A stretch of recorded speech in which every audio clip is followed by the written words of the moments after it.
মুরগির ঠ্যাং বানানোর জন্য প্রথমে একটা মিক্সিং জারে আদা, রসুন, কাঁচা লঙ্কা ভালো করে পেস্ট করে নেব। গ্যাসটা জ্বালিয়ে কড়াই বসাবো। কড়াই গরম হয়ে গেলে তেল দেবো, সর্ষের তেল। তারপরে আলু কেটে ওর ভেতরে হলুদ, নুন দিয়ে মাখিয়ে কড়াইতে দিয়ে দেবো। একটু উল্টে পাল্টে দেবো। আলুটা ভাজা হয়ে গেলে তুলে নেব।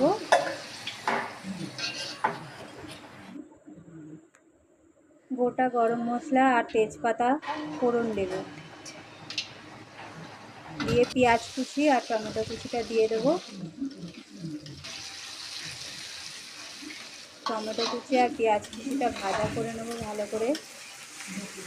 ভাজা করে নেওয়ার পরে ওই আদা বাটা, রসুন বাটা আর কাঁচা লঙ্কা বাটাটা দিয়ে দেবো,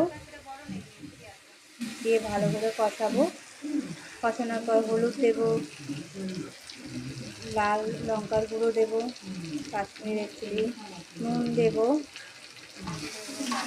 দিয়ে আবার ভালো করে নেড়ে নেব। একটু জিরের গুঁড়ো দিলাম,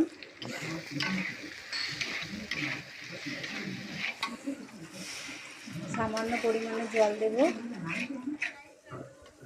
জল থেকে মশলা থেকে তেলটা ছাড়লে তারপরে ওতে মুরগির ঠ্যাং ছাড়িয়ে ধুয়ে ভালো করে পরিষ্কার করে রাখা ওগুলো সব দিয়ে দেবো। মুরগির ঠ্যাংগুলোকে দিয়ে ভালো করে কষাবো।